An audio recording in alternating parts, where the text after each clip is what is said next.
So, welcome to our second lecture in the series. Thank you for joining us. Today we have, I guess a local, I don't know, an A-Town alum, A-Town board member, and the president and CEO of the Harrisburg, I guess was the Chamber of Commerce. Which Chamber of Commerce, I have to tell you, most people don't know, it's one of the best networking opportunities because rather than engaging with one business, it's many businesses. So this is one of the best ways to connect to local businesses.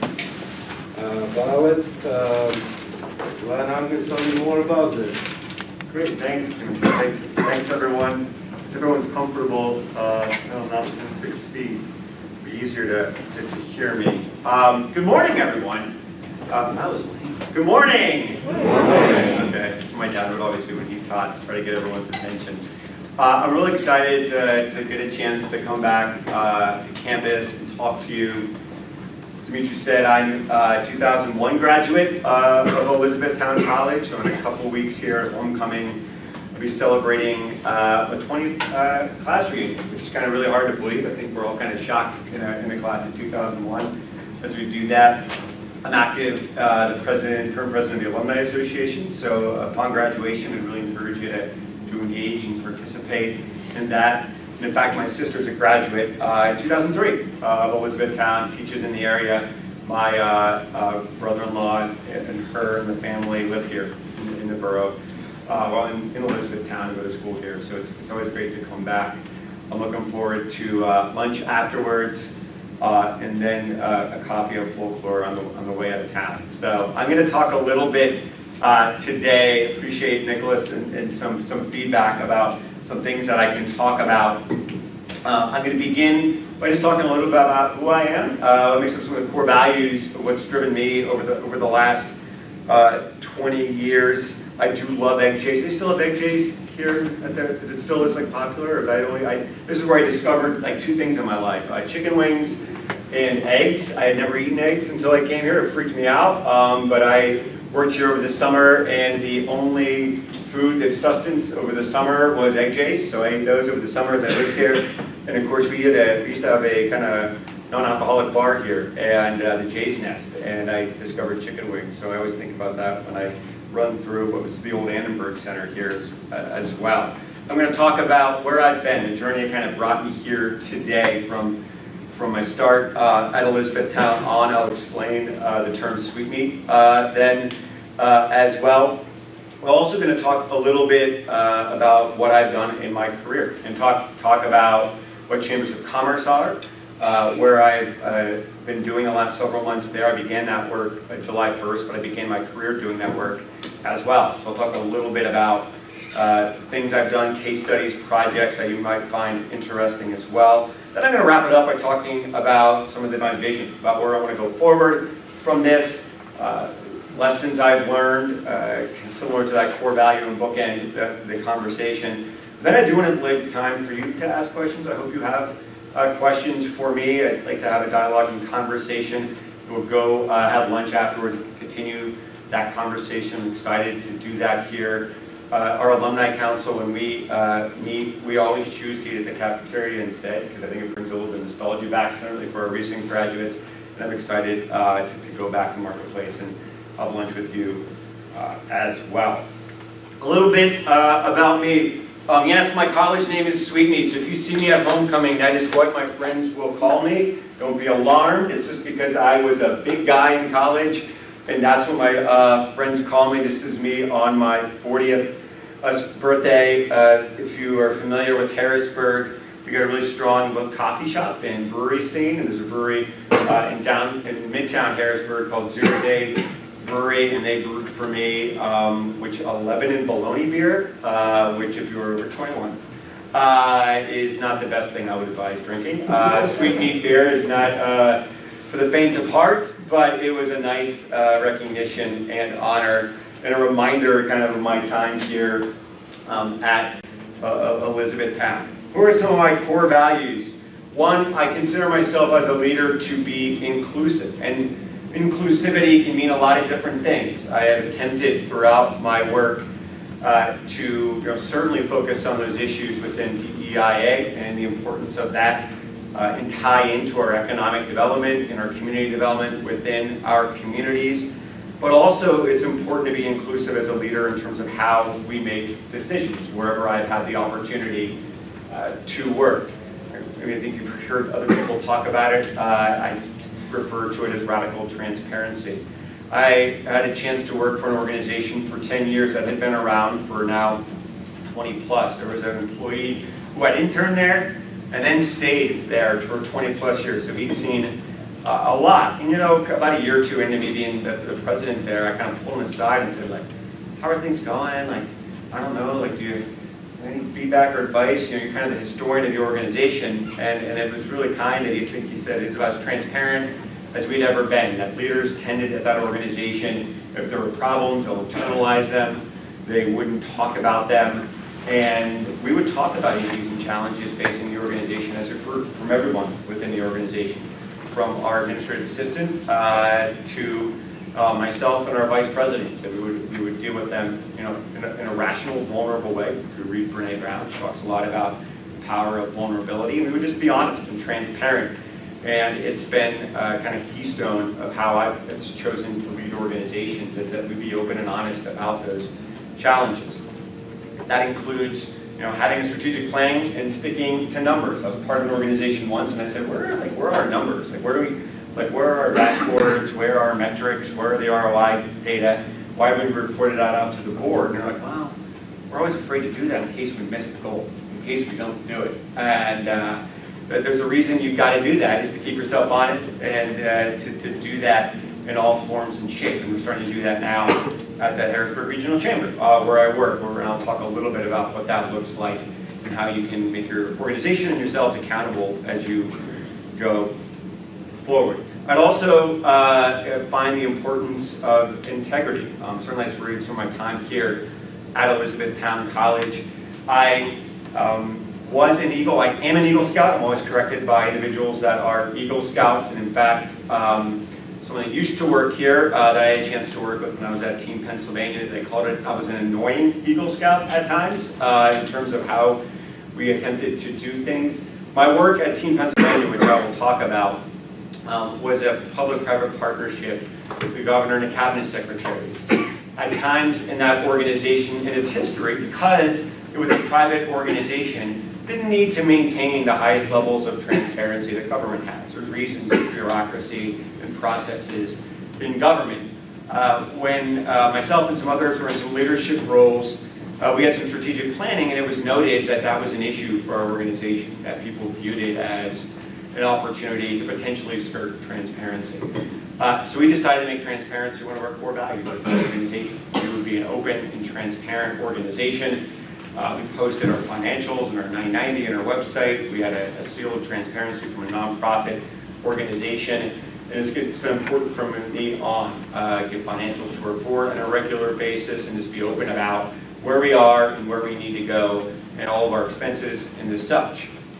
And it was something we embraced. And I remember someone that had been part of our organization, came up to me and said, I don't know, that's always been somewhat of a quote-unquote advantage, that you don't have to be transparent as an organization. And I saw it as a threat. If you're doing a SWOT analysis, I thought it as a threat. That's not a strength of the organization. And a few years later, he came up to me and said, I was wrong. You were right. You follow politics and the items within the Clinton Foundation. While I'm not going to suggest there was anything untoward, but even the appearance of it can derail your work and can derail really good things that you're attempting to do. And the final core value that's been important to me is to be data-driven. And I'll talk a little bit about what that looks like and how you can be data-driven and evidence-based in your work. But a lot of our work in economic development can focus on outputs. When I ask an economic development organization how they're doing, they'll often tell me, we hold monthly events. We given out or put out on the street, several loans and grants and done all these things. And I think that's awesome. Those are very good outputs to understand if you're getting ROI, leveraging capital, and creating jobs and retaining jobs and opportunity in your region. But then I'll always take a step back and say, well, how's the region doing? How's poverty? how's the median income? What's the unemployment rate for your region? And oftentimes some of my colleagues will say, well, we can't control all of it, but all of it should inform our work, and we should gauge our success by some of the biggest metrics that we can do. I had a chance to serve on Harrisburg Young Professionals Board of Directors shortly after I moved to the city of Harrisburg. I remember sitting down with an individual who was recruiting me to join the board, and that was my frustration with what was a really good organization, honestly. They had thousands of people playing sports, doing a lot of good work, but I said we never benchmark ourselves against what's happening in the broader community. Have more young people move to the city of Harrisburg. Let's judge that as our metric of success, and I find that to be important to me as I continue to go on in economic and workforce development. So a little bit about where I've been. I grew up in Sunbury, Pennsylvania. Anyone here familiar around that area? I'm just always curious if there's anyone from my hometown in the audience. No? Sunbury is about an hour and a half north of here. Look at a map of Pennsylvania, the north and the west branch of the Susquehanna meet there. And I'll be honest, like Elizabethtown wasn't on my radar as a high school student. We had a good family friend whose daughter went here, and when I was considering schools and leaning towards communications, which was my major when I was here at Elizabethtown, they mentioned that Elizabethtown was a good school. And my response, honestly, was I thought that was a girls' school. I thought that Elizabethtown was a girls' school. So we took a trip down here. It was a pouring down deluge of rain that day, and got our carrot cake, and I got my parents, teal Dodge Caravan, and said, I think I'm going to go to school there. And we hadn't gone to see Syracuse or Ithaca or any of the big schools that I was taking a look at. My mom told me to pump my brakes and wait, but the following fall, I was enrolled here. And as I said, my sister graduated, and I remain engaged here to this day. When I was here at Elizabethtown, as I mentioned to you, I was a communications major. I always had a strong interest in political science. I was sort of jaded by some of the current events at the time. It was President Clinton and some of the fights with the Republican Congress, and just felt like I don't have a stomach for that. If I do Gallup Strength Finders, one of my strengths is harmony, that I seek harmony at all times. So political fights like that aren't necessarily something I want to engage in. And I remember still being interested. I took a core class, public policy, with a professor here at the time, and it's a great example of how liberal arts can kind of peak these different things in your brain. And in that class, we spent half the time just learning about general policy and policy analysis, and then the second half of that class was a mock community or city. So we had our own city, and we elected a mayor and then passed laws and did different things to try to gamify or game it out towards what it was going. It was called Camelot, was the name of the exercise. I was a minority party, but was able to put together a coalition to be the mayor of the city, and it kind of lit something within me that I really enjoyed the process. I enjoyed more the process of finding out what kind of laws can work, how to solve those types of problems and big problems within a community. And it was something that really kind of projected me and fueled me for the remainder of my time at Elizabethtown. I had a chance to serve on Student Senate, and then similarly to my previous experience with HYP, I had a friend say, why don't you run for Student Senate? And I said, well, I don't like this, or this about Student Senate, or about projects they're involved in. And they, I think, very appropriately said to me, then do something about it. Be involved, be engaged, take that baton. So that's what I did. So I took that opportunity and went and ran for Student Senate and was a member of Executive Cabinet. And some of the work we did back then remains today. During my time on Senate, I was asked by someone, can't remember who, if I would be the student representative to the Elizabethtown Chamber of Commerce. The Chamber of Commerce that's here in downtown Elizabethtown. I took that opportunity and worked with the Main Street manager at the time to really try to find ways that we could build better contacts and bridges between students and the borough and the downtown community. Developed a passport program where students were able to get discounts at downtown businesses and borough businesses. And it really, again, was a great example of us trying to kind of convene and bring people together and make good things happen.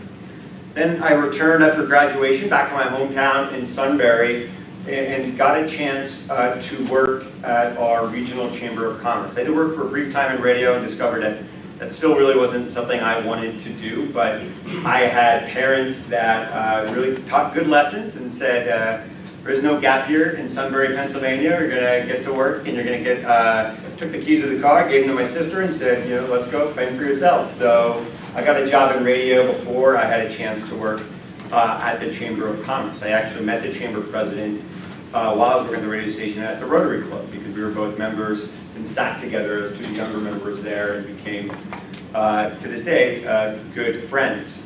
But I was hired at the Chamber because the Chamber had just gotten a grant from an organization to manage young professional engagements with college students. And what did I just say I did at E-Town? I had developed a program to connect college students to downtowns, and it was kind of the clincher for me to get that opportunity at the Greater Susquehanna Valley Chamber of Commerce. We developed programs with Bucknell and Susquehanna universities to try to develop mentorships with young professionals, and then worked with different ways that we could continue to develop career development, let them learn about the valley, the Greater Susquehanna Valley, took them kayaking, did different things, and attempted to develop deeper relationships with young professionals and college students to show them there were opportunities there post-graduation. I worked there for about 5 years and eventually was our manager of marketing and community development. During that time, I developed a regional Main Street program. I'm going to talk a little bit about that in the next slide, about some case studies of some work that I've done. I also worked then for a group called CITICOG. It was a quasi-governmental organization. It was a good chance for me as I was trying to round out my experience working for a private chamber of commerce. They are a nonprofit organization. CITICOG quasi-government, so 11 counties, so that included State College, to Williamsport and all the way around where I grew up, and it was a large area. Part of the area is larger than some states in population and landmass. Did a variety of projects there, and I'll talk about some of those as well. Before I began working in Harrisburg, in our state's capital for Team Pennsylvania. And as I mentioned, Team Pennsylvania is the state's public-private partnership. It is a nonprofit that was founded by Governor Ridge about 20 years ago that has cabinet secretaries, legislators, but predominantly business leaders throughout, working on big issues in economic and workforce development. I had a chance to work there for 10 years. Really worked on some really cool things. I had a chance to travel all over the world and country, kind of telling the Pennsylvania story, why I wanted companies and individuals to invest in the Commonwealth of Pennsylvania. I had a chance to travel to France and Germany with Governor Corbett and do a trade mission, and then a chance to travel to Brazil and Chile the following year as well. And we sponsored those at Team Pennsylvania. We're responsible for logistics, meeting development, things of that nature with our partners in the state. And it's something I really look fondly upon. I still have a picture in my office of our time in Chile, because I enjoy storytelling a lot in my work, and I really enjoy trying to kind of bring businesses here and also help those businesses that are here grow. So Sorry, could you say that again? Siri was like that. And enjoy trying to help our, at that point, our Commonwealth's economy go forward as well. What do you think? Okay, case study. A little bit about a project I worked on at the Greater Susquehanna Valley Chamber of Commerce. The Greater Susquehanna Valley Chamber of Commerce was a result of a merger between two community chambers of commerce, Union County Chamber of Commerce and Central Susquehanna Valley Chamber of Commerce. There was fear in the business community that something regional meant big businesses only and was bad for our downtowns and small communities. And I believe strongly in asset-based development. I think a lot of times in our work in economic development, everyone wrings their hands over what we don't have, and we don't take enough time to take a deep breath, take a step back, and realize what we do have as communities. One thing we have a lot of in Pennsylvania, we have it here in Elizabethtown, are strong downtowns. Again, I had the chance to travel all over the country. In some of the fastest growing areas of the country, they're growing They don't have the downtowns that we have that have the history, the culture, and the character that we can have here in Pennsylvania. And they were important in my hometown. We had Sunbury and Selinsgrove, Northumberland, Danville, Lewisburg, Mifflinburg. Those are really important parts, heartbeats of their region and the communities. And we wanted to find ways to make sure that they didn't feel left behind of a regional chamber. And my boss at the time, led with kind of purposeful vagueness and said, hey, go out there and try to figure out what the best way is to bring these groups together. We developed what we called kind of a regional Main Street program and brought the downtown managers or volunteers from those 5 communities. I mentioned Sunbury, Selinsgrove, Danville, Lewisburg, and Mifflinburg. In the case of Danville, which is the result of another merger, we actually wrote the bylaws and set up an organization. A lot of times people would think that's setting up a rival, but we embraced it and said, no, they need to organize downtown events and things of that nature. We're going to focus on broader regional priorities. We brought those groups together, and we first wanted to seek some easy wins. I always advise that when we're trying to take a big bite to try to find easy wins. As part of that, we did something simple. We began doing publications, and I was happy. I went on the website just the other day, and they're still doing a publication. We did a publication highlighting our regional downtowns in partnership with the Visitors Bureau, and about 20 years later, that work is still carrying on. It was some simple things as well. Let's make sure Late Shoppers Night isn't the same night. Let's organize our festivals so they don't overlap. Let's cross-promote and market.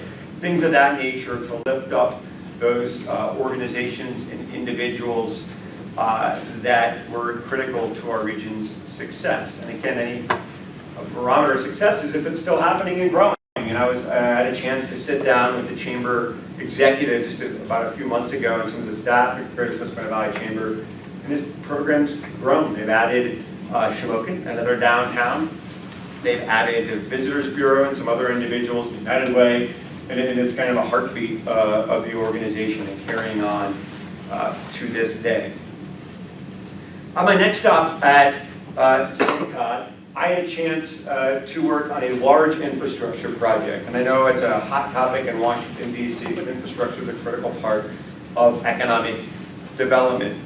If you drive north on Route 15 and whenever head to New York State, to Corning, or even up to Canada, you'll get bottlenecked in an area called Shamokin Dam. And it's literally where the road ends. You can see it. It kind of dumps off in a farmer's field, and it dumps you down off into kind of a busy red light, yellow light, green light filled area of shops and sheets and restaurants and the such. And it really becomes a safety hazard and also just an inconvenience for a rural area to have that much traffic. The 40 to 50,000 vehicles just kind of dumped there every single day. Many of it transient, that's trying to get from point A to point C and not wanting to stop at point B. But we needed to try to find a way to get $800 million in the project funded in a rural area. That's a lot of money, and that's not easy to do. And I remember one of my first days at CityCog, we were in Harrisburg at the Capitol meeting with legislators, and some of the legislators said, we're kind of just spinning our wheels. What can we do? And my boss turned to me and said, well, Ryan's going to help us figure it out. So it was a charge to try to join up with some existing task forces. Again, be inclusive in those conversations, bring everyone into the dialogue, and really make sure we're all dealing from the same playbook on why it's important. But we also made connections beyond our region. So we went to Williamsport, where this project doesn't even go, and said, would you make this your #1 transportation priority in Williamsport? This is important to you too. And they agreed that it was important for the entire Route 15 corridor.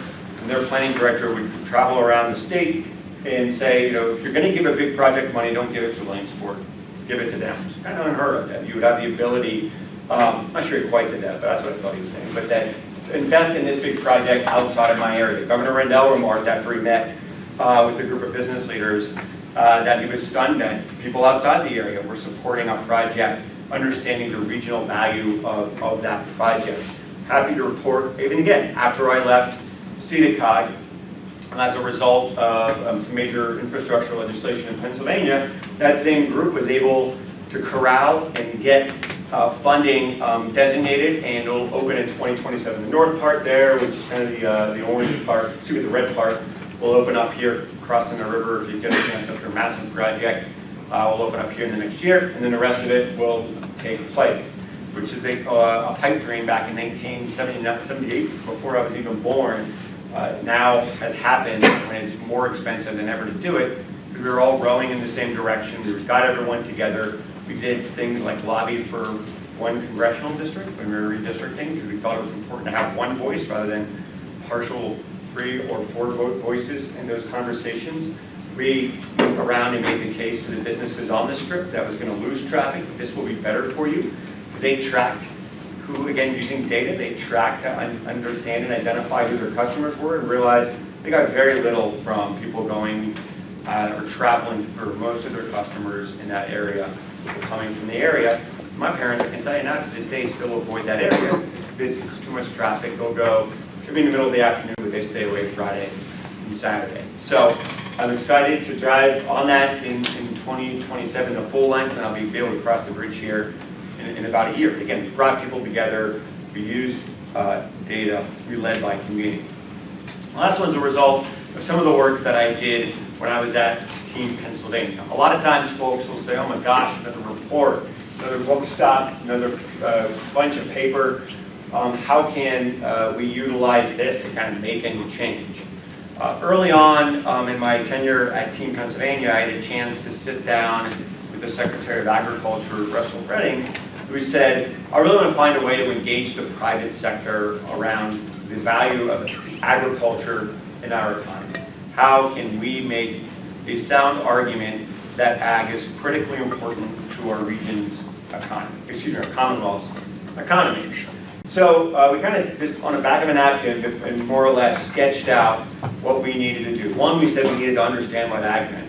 How many employees, what's the impact of ag, what industries are growing, what industries are declining, how does that benchmark and comp against other states, what are we good at? Again, those assets, using data to try to better understand what the problem is. We needed to bring people together. So we set up a agriculture advisory board. Several from Lancaster County are a part, continue to this day, that organization. After we got that, we said we could raise some private money and hire some dedicated staff to make sure that we could get this over the finish line. We were able to do all of those things.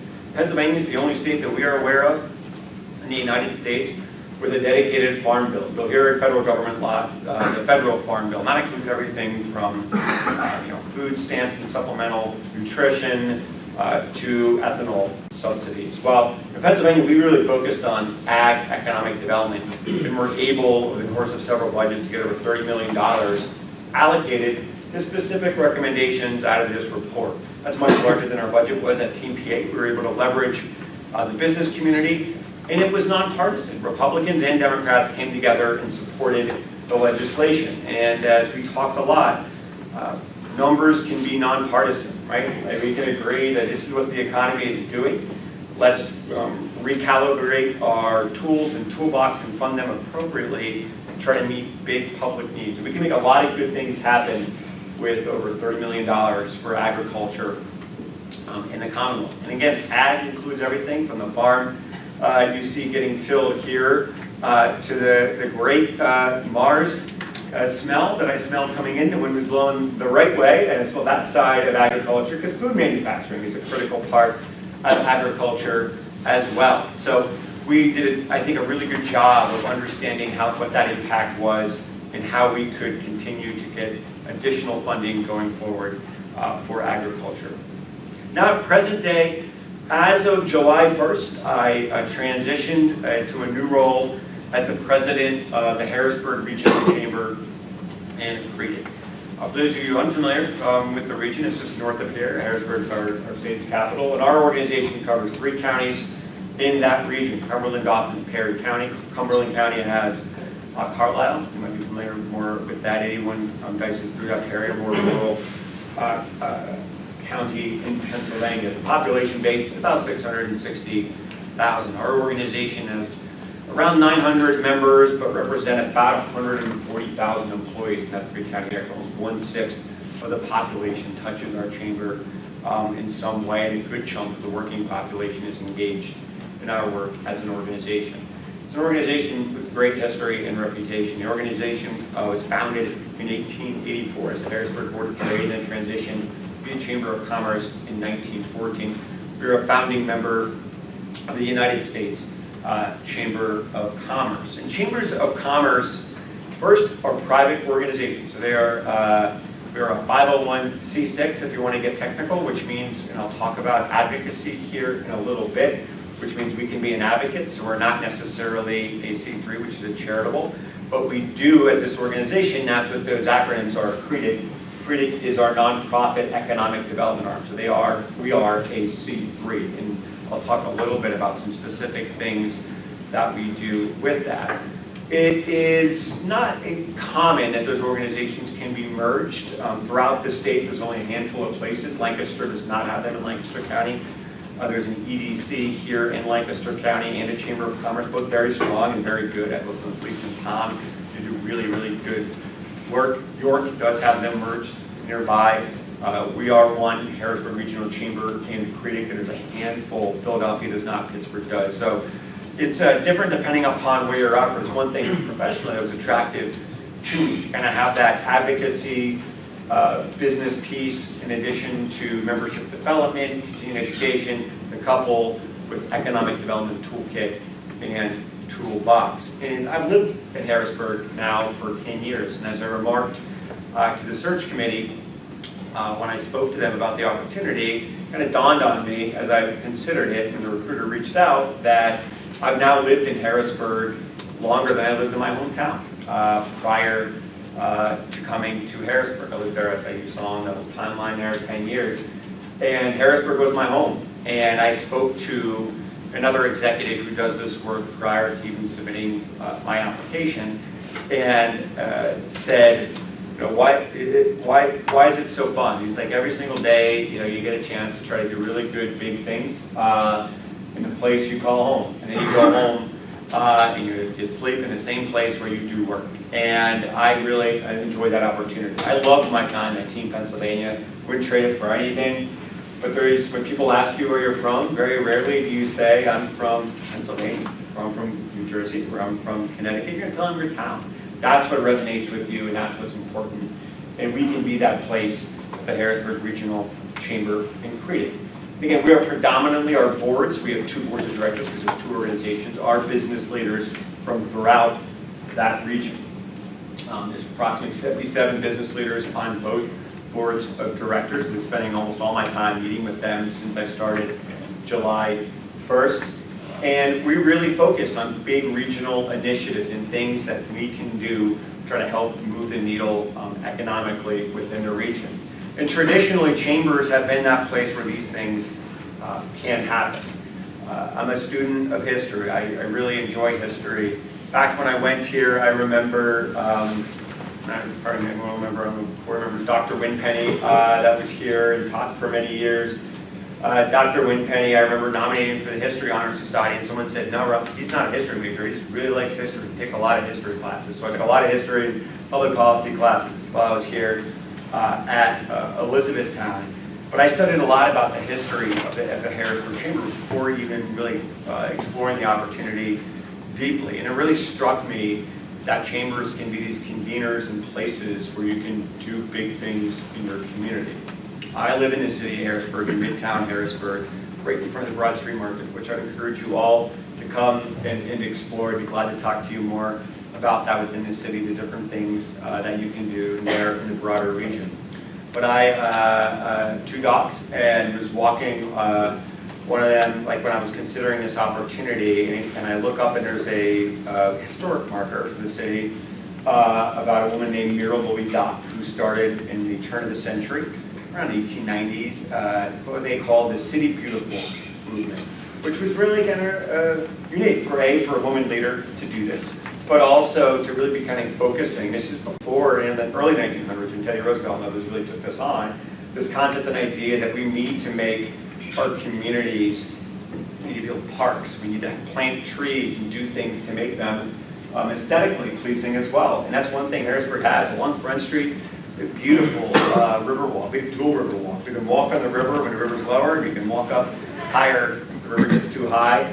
And there's plenty of park space. There's a Harrisburg green belt, and that was all originated because of Mira Louis Dock. but she was having trouble getting that idea off the ground. And on the historic marker, it says she presented it to the Harrisburg Board of Trade, which heartily endorsed the idea. It was someone with a great concept and idea, but needed leaders to convene together to try to help make that happen. When I was driving here today, I saw an airplane kind of landing really close at the Harrisburg International Airport. When I traveled out of there a few weeks ago, I remembered what I had read was that used to be an old retired Air Force base, Olmsted Air Force Base, and it employed tens of thousands of people, and everyone threw up their arms when they left and was apoplectic that this region was going to suffer. We didn't have this massive employer anymore. What were we going to do?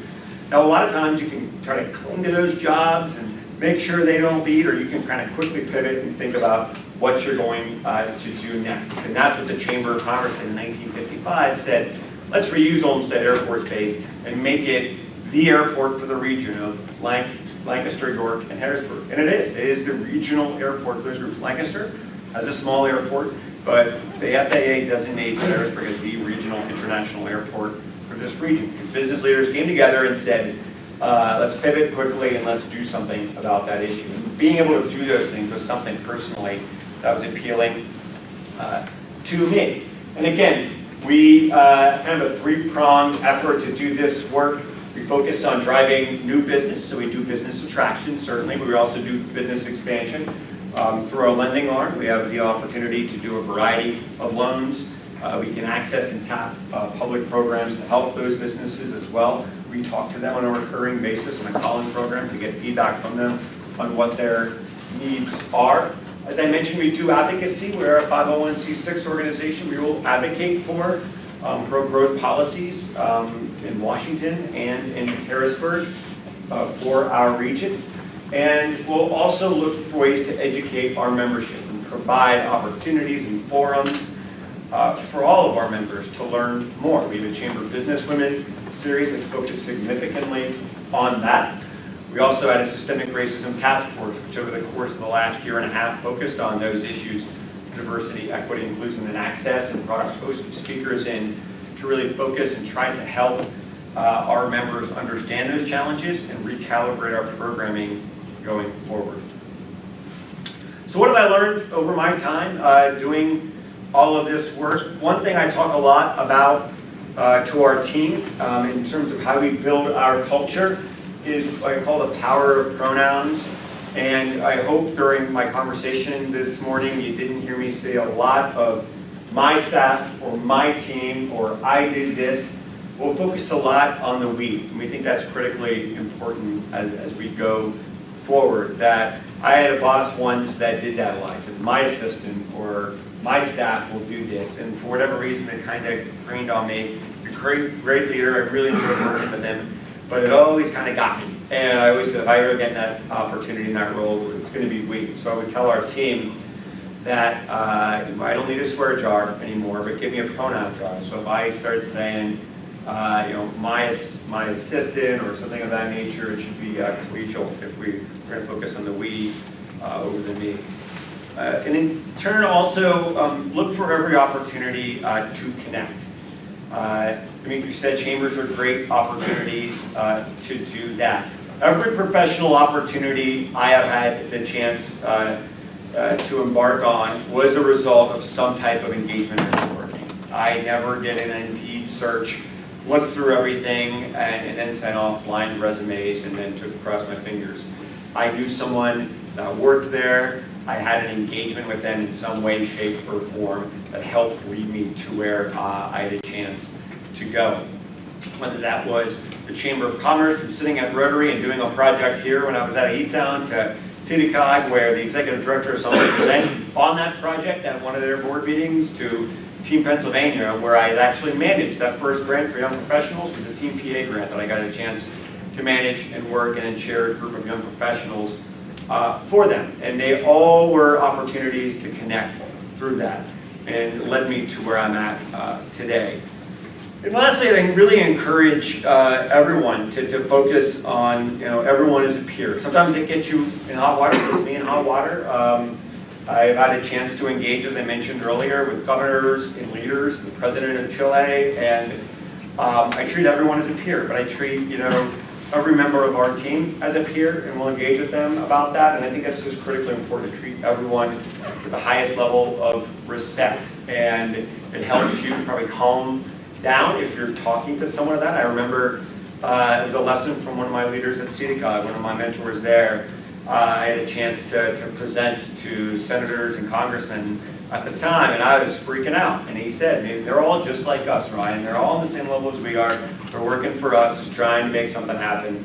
Don't freak out. So it's been important to kind of, throughout my career, to treat everyone in that way. We're all peers in the work that we're trying to do. And again, like I mentioned, leading by convening was the first slide that I talked about. It's been really kind of a cornerstone of the work that I've attempted to work in over the years. It was a part of our work at the Greater Susquehanna Valley Chamber of Commerce. When faced with a regional merger and apprehensive downtown groups, we brought them together. It was when we needed to get an $800 million project funded at CEDACOG for our region. We brought legislators together.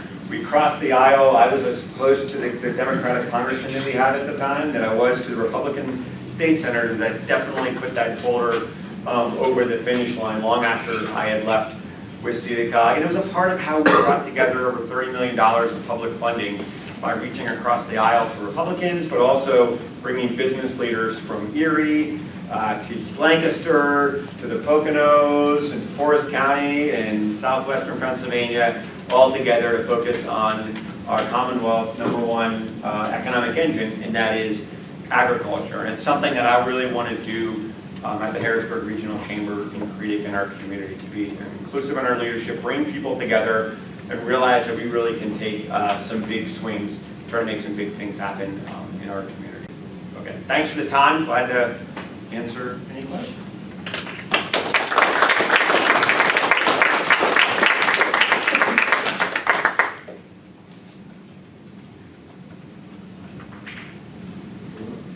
Can I ask you a quick question? Sure.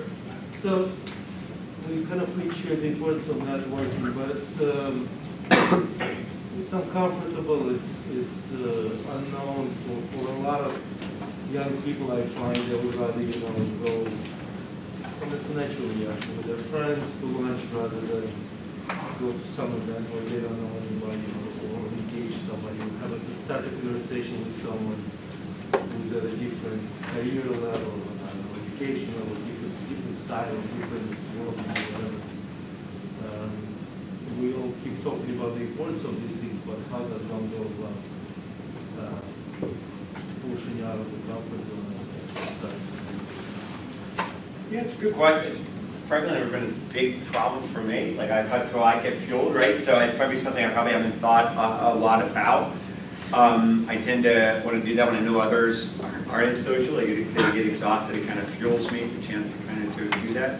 I guess when you mentioned earlier, I try to find a friend to bring with you, make it fun. You always, I would sometimes tell folks that were hesitant, like, let's meet for dinner afterwards, and that can be like the pot of gold at the Rainbow, maybe, like afterwards.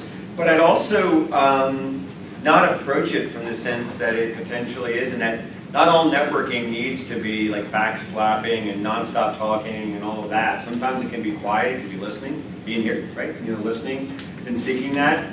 I think I deleted my contact info by accident, but I do have my contact info and make sure everyone gets it. If you sat here quietly and listened to me speak, and then drop me an email tomorrow, that's networking, right? It doesn't always have to be a social event and opportunity. You can use software, social media, things of that nature to build those if you're not. I don't want to make people that feel uncomfortable, but I think it's just finding those opportunities when they present themselves, right? Like, Brian, hey, you want to serve at the Chamber of Commerce? Okay, I probably thought they were in charge of parking at the time, right? And I want to complain about getting my car towed. So you got to just kind of find those opportunities and recognize them as opportunities. It might not be the right thing, right? But if they are there, I would take advantage of them. And it's honestly one of my biggest fears with remote work, and something we're talking about at the Chamber, right? When we're working from home, how do we build in networking and connectivity? Because so much of our work would be from home, and we're going to miss that. And it's an important part of our work at the Chamber, and we're talking about that. How do we skate to where that puck is going to be? in regards to remote work, because I understand it's great to wear sweatpants every day. I miss it. I was doing it until I started at the chamber. We were still working remotely. But there is something about being, connected in many industries and fields that's going to remain important. And how do we do that and do it safely too as well?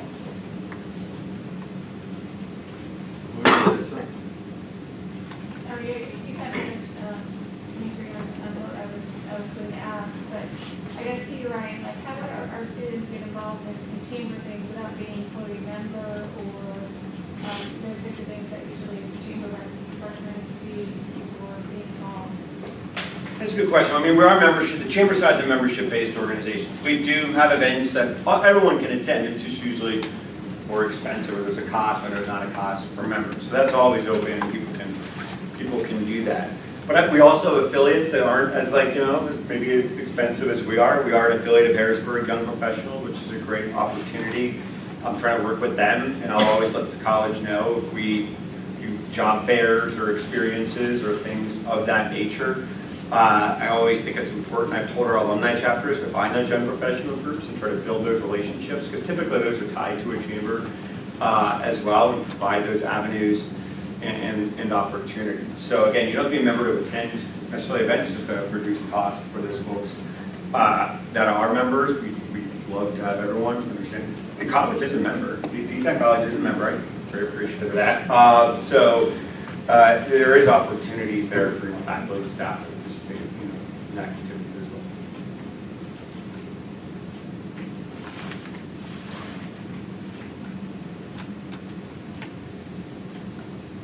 Yeah. Hi, so I'm Nadia. I'm a sophomore public relations student. But I had a question. So I'm also on Student Senate. So I was just very interested to know that you were too, and I was curious, basically, like, how do you think that Student Senate's emphasis on advocacy and advocating for students' rights help to shape your career? It's a good point.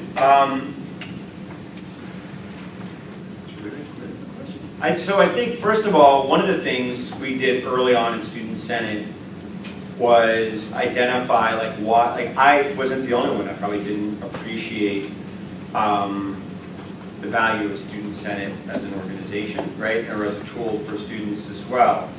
And some of it was marketing and branding. I was a marketing chair, so I took that opportunity. Do you guys still have the handshake logo? Is that still the logo? Is it two hands? Yeah, so I sometimes still use that one. Yeah. And we developed that. My friend did that.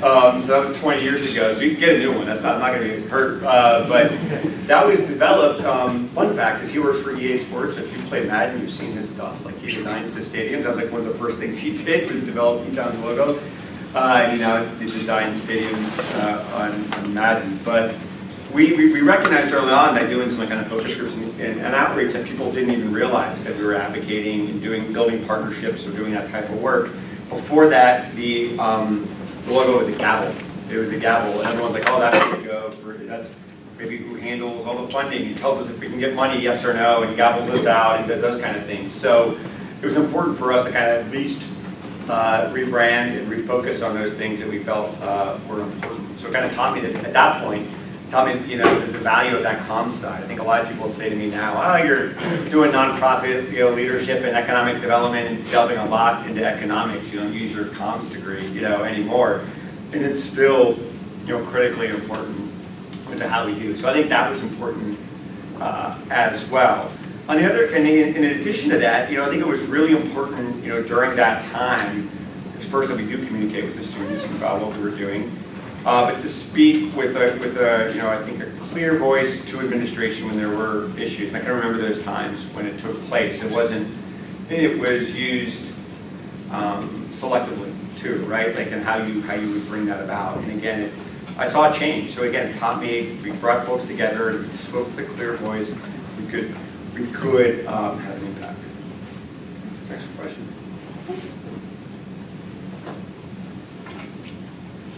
Any other questions? All right, so the way it usually goes, if you have time to go to lunch with Ryan, gather up front, I have lunch tickets. Otherwise, let's thank Ryan for doing this for us, for coming over. contact. Yeah, I put my, I don't know, I thought I had it. But I put my email, that's the easiest way.